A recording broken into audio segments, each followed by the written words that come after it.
এই দেশে যদি আবার চাঁদাবাজের কোনো সংস্কৃতি কেউ চালু করতে চায়, তার বিরুদ্ধে অন্যায় হিসাবে চিহ্নিত করে এটার বিরুদ্ধেও আমরা মাথা উঁচু করে 21 থেকে শিক্ষা নিয়ে তাকেও আমরা প্রতিরোধ করব।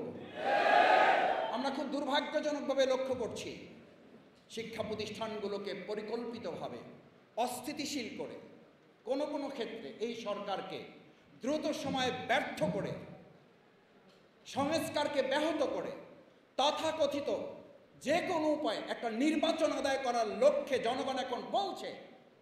আমি গতকালকে রিকশায় উঠে একজনের সাথে কথা বলতে গিয়ে একজন রিকশাওয়ালা ভাই তিনি আমাকে বলছেন যে, স্যার আপনার কাছে কি মনে হয় যেগুলো শুধুই একটা দুর্ঘটনা? আপনার কাছে মনে হয় যে শুধু এটা একটা মারামারি? আমি বললাম, কেন, কি মনে হয় আপনার কাছে? বললো যে, স্যার এটা আমরা তো নিজেরা যখন এক জায়গায় বসে আলোচনা করি, আমাদের কাছে মনে হয় এই সমস্ত বিশৃঙ্খলাগুলো করার মূল লক্ষ্য হচ্ছে সংস্কারকে ব্যাহত করে তথাকথিত একটা নির্বাচন দ্রুত করার মধ্য দিয়ে কেউ কেউ ক্ষমতায় যাওয়ার জন্য একটা দুঃস্বপ্ন বাস্তবায়ন করতে চায়।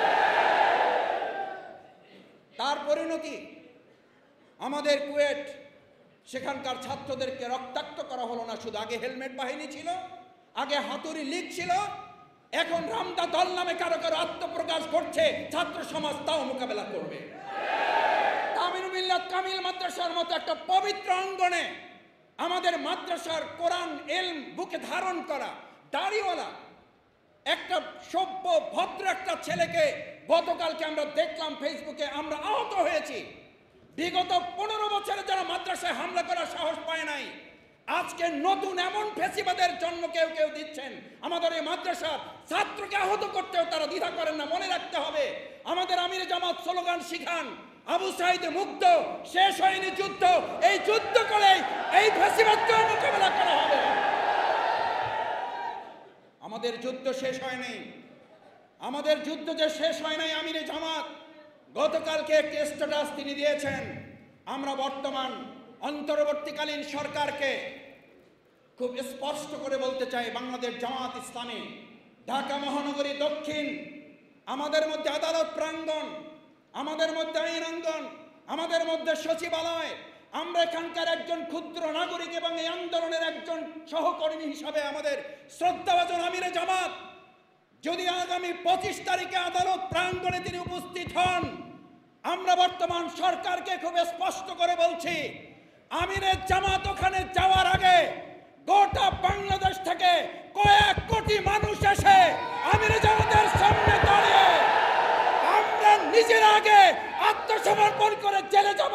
আমাদের আমিরে জামাতকে একটা স্পর্শ আমরা কাউকে করতে দেব না। আমাদের আমিরে জামাতের কাছে কাউকে আসতে হলে আমাদের বুকের উপর দিয়ে আসতে হবে। তাই পরিস্থিতি অস্বাভাবিক করার আগে এটিএম আজহারুল ইসলামকে মুক্তির ব্যবস্থা করুন, না হলে যে কোনো পরিস্থিতির জন্য আমরা যে অন্তর্বর্তীকালীন সরকারকে সফল করার জন্য তাদের ব্যর্থতারও যেমন সমালোচনা করি, তাদের ভালো দিকগুলো নিয়ে আমরা আলোচনা করি, কিন্তু দুর্ভাগ্য এই অন্তর্বর্তীকালীন সরকারে আপনারা আসার পর আপনারা মামলা থেকে মুক্তি নিলেন, অথচ আমাদের মামলা থেকে আমরা মুক্তি পাচ্ছি না কেন?